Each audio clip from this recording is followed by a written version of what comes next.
तो यूपी विधानसभा के बजट सत्र का 6वां दिन है आज। इस बीच ज्यादा जानकारी के लिए हमारे साथ हमारे प्रमुख संवाददाता लालचंद जुड़ गए हैं। लालचंद, आज भी सदन में हंगामे के आसार हैं और खासकर आज जो है बजट पर चर्चा होनी है, तो क्या कुछ मुद्दे विपक्ष की झोली में है बजट को लेकर? निशु, आपको बता दूं कि उत्तर प्रदेश विधानसभा सत्र चल रहा है और आज 6वां दिन है और जिस तरीके से सदन में जनहित मुद्दों पर चर्चा होनी चाहिए थी वो उस तरीके से शायद नहीं हो पा रही है। और यही वजह है कि देखिए कि जो विपक्ष है, जो विपक्ष की भूमिका में माता प्रसाद पांडे हैं, उनके विधायक हैं, वो लगातार सदन के अंदर हंगामा करते हुए दिखाई दे रहे हैं, सदन के बाहर हंगामा करते हुए दिखाई दे रहे हैं। जिस तरीके से उन्होंने पहले महाकुंभ का मुद्दा उठाया, बेरोजगारी का मुद्दा उठाया, कानून व्यवस्था का मुद्दा उठाया, बिजली निजीकरण का मुद्दा उठाया, लेकिन सरकार ने जिस तरीके से काम किया उसका जो है मुंहतोड़ जवाब यहां पर देते हुए दिखाई दी। लेकिन जिस तरीके से आप देखिए कि सदन की कार्रवाई में सुचारू रूप से चलनी चाहिए उस तरीके से नहीं चल पा रही, क्योंकि विपक्ष लगातार हंगामा कर रहा है। कल भी आपने देखा होगा कि किस तरीके से विपक्ष, जब मुलायम सिंह के पर चर्चा हो रही थी, स्वास्थ्य व्यवस्था का मुद्दा उठाया गया था और विपक्ष किस तरीके से हंगामा करता हुआ दिखाई दिया। सदन में बेल में जाकर काफी देर तक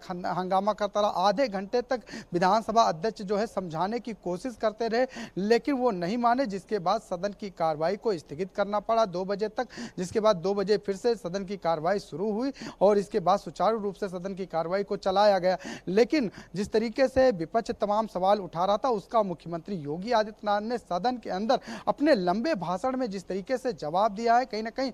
उन्होंने जो काम किया है उस तरीके से वो जवाब देते हुए दिखाई दिए। जिस तरीके से महाकुंभ को लेकर सवाल उठा रहा था विपक्ष, उसका भी करारा जवाब मुख्यमंत्री योगी आदित्यनाथ ने सदन के अंदर दोबारा देते हुए दिखाई दिए, क्योंकि बार बार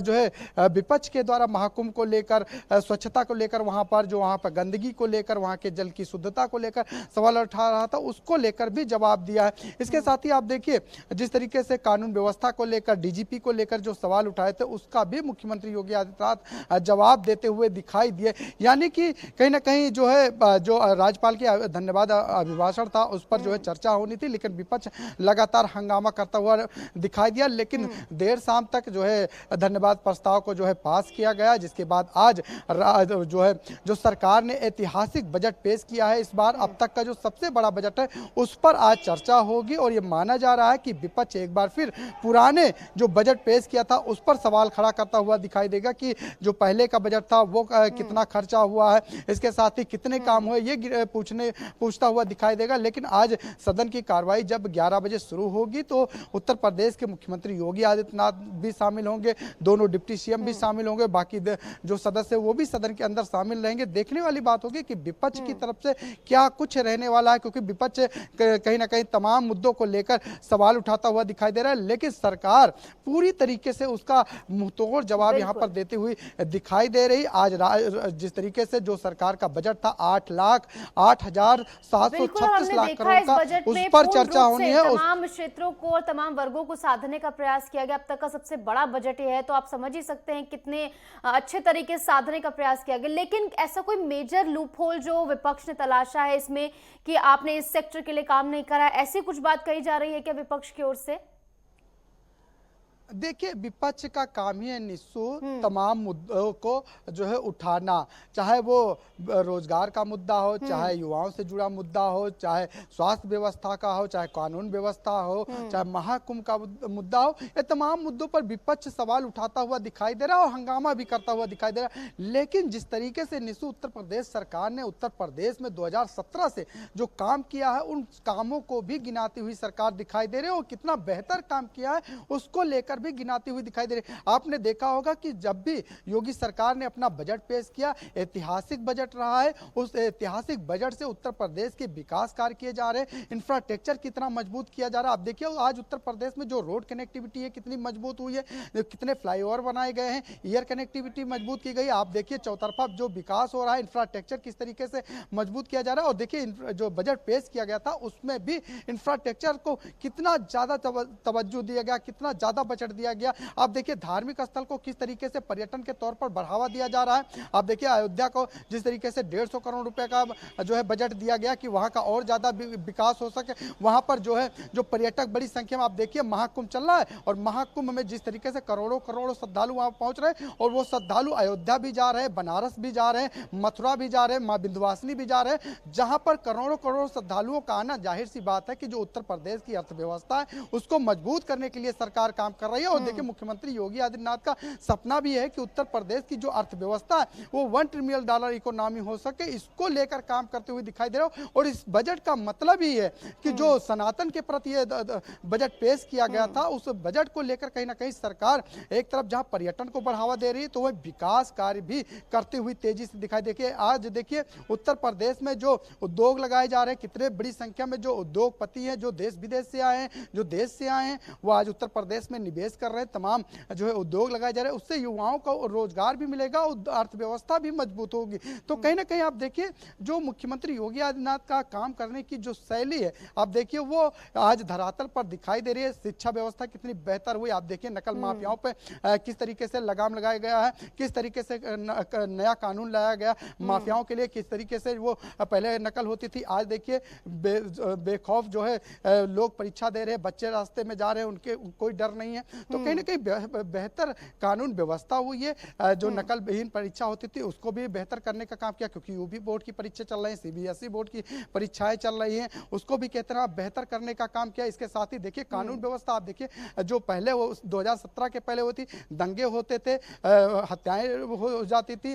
दंगे फसाद कई कई दिन तक कर्फ्यू लग जाते थे। आज देखिए उत्तर प्रदेश में एक भी दंगा हुआ, सरकार इन्हीं उपलब्धियों को कहीं ना कहीं विपक्ष के सामने गिनाती हुई दिखाई दे रही। आज बजट पर चर्चा है और बजट में यह माना जा रहा है कि जो सरकार ने अपना ऐतिहासिक बजट पेश किया है उस पर विपक्ष जरूर सवाल उठाने की कोशिश करेगा कि उस अरे पीडब्ल्यूडी को जो बजट दिया गया था वो क्या हुआ, सिंचाई विभाग को जो बजट गया था वो कहाँ गया, स्वास्थ्य व्यवस्था के लिए बजट दिया गया था वो बजट कहाँ गया, स्वास्थ्य व्यवस्था आज भी बदहाल दिखाई दे रही। विपक्ष का देखिए काम ही है निशु सवाल उठाना और हंगामे करना, लेकिन सरकार बेझिझक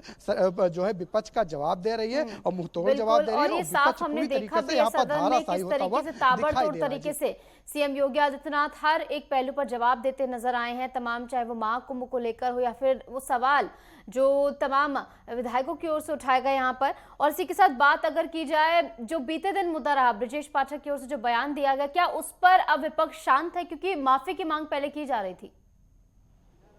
बिल्कुल हो सकता है कि आज भी जो है मुलायम सिंह पर की गई टिप्पणी जो डिप्टी सीएम ब्रजेश पाठक के द्वारा की गई थी उसको लेकर हंगामा हो सकता है, क्योंकि विपक्ष पहले से ही रणनीति बनाकर यहाँ पर पहुंच रहा है कि किन किन मुद्दों पर सरकार को घेरा जाए, किन मुद्दों पर जो है हंगामा किया जाए। और यही वजह है कि जिस तरीके से कल डिप्टी सीएम जो है सदन में मुलायम सिंह को लेकर टिप्पणी किए थे, उसके बाद देखिए कितना जोरदार हंगामा हुआ। आधे घंटे तक सदन के अंदर बेल में जाकर विपक्ष का हंगामा करना, चर्चा ना करना, कहीं ना कहीं देखिए प्रश्नकाल भी जो नेता प्रतिपक्ष है माता प्रसाद पांडे उनका लगा था, वो भी उस समय नहीं बोलकर जो है हंगामा करते हुए दिखाई दे। तो कहीं ना कहीं ये पूरी तरीके से जो जनहित मुद्दों पर, जनता के मुद्दों पर चर्चा होनी चाहिए। देखिए विधायक इसीलिए चुना जाता है कि जो वहाँ के विधायक हैं वो अपनी जनता की जो समस्या है उनका जो है सदन में रखे, जिससे कि सरकार उस पर बेहतर काम कर सके। लेकिन आप देखिए विपक्ष जो है वो सिर्फ गड़े मुर्दे उखाड़ता हुआ यहाँ पर दिखाई दे रहा है। जिन मुद्दों पर चर्चा नहीं होनी चाहिए उन मुद्दों पर चर्चा करता हुआ दिखाई देता है और हंगामा करता हुआ दिखाई दे रहा है। यही वजह है कि सरकार भी कहीं ना कहीं विपक्ष के उन तमाम सवालों का जवाब नहीं देना चाहती है जो जनता से जुड़े नहीं है, जो जनता के हित के नहीं है। आप देखिए मुलायम सिंह पर अब चर्चा करके हंगामा करते हुए दिखाई दे रहा है, लेकिन अब देखने वाली बात होगी जो कल हुआ क्या उस तरीके से आज सदन में रहने वाला है कि नहीं, क्या सदन की कार्रवाई एक बार फिर से सुचारू रूप से शुरू होगी, क्योंकि 11 बजे सदन की कार्रवाई शुरू होगी। तमाम सदस्यों का आना शुरू हो गया है और जिस तरीके से डिप्टी सीएम ब्रजेश पाठक भी यहाँ पर पहुंच चुके हैं सदन के अंदर, विधानसभा अध्यक्ष भी पहुंच चुके हैं, तमाम जो विपक्षी दल के विधायक है और एमएलसी है वो भी पहुंच रहे हैं, क्योंकि दोनों सदनों की कार्रवाई 11 बजे शुरू होगी। विधानसभा की और विधान परिषद की दोनों सदनों की कार्रवाई शुरू होगी, जिससे कि जनहित मुद्दों पर चर्चा की जा सके। जी बिल्कुल, और समय की अहमियत समझना बहुत ज़्यादा ज़रूरी यहाँ पर हो जाता है लालचंद, क्योंकि विपक्ष को बहुत ज़्यादा समझने की ज़रूरत है, क्योंकि पहले से ही सीएम की ओर से अपील की गई थी कि इस बार जो ये पूरा सत्र है इसको सुचारू और सकारात्मक तौर पर चलने दें, लेकिन कहीं ना कहीं हंगामा होता है, भेंट चढ़ता हुआ नजर आता है पूरा कार्यवाही जो है। फिलहाल बहुत बहुत शुक्रिया आपका हमारे साथ जुड़ने के लिए लालचंद, और तमाम जानकारी हमारे साथ साझा करने के लिए। देखिए, कुल मिलाकर यहाँ पर बजट सत्र जो है महत्वपूर्ण है, क्योंकि सबसे बड़ा बजट अब तक जो है पेश किया गया है सीएम की ओर से, और जिस तरीके से लगातार तमाम वर्गों को साधने का प्रयास इसमें किया गया वो भी सराहनीय है।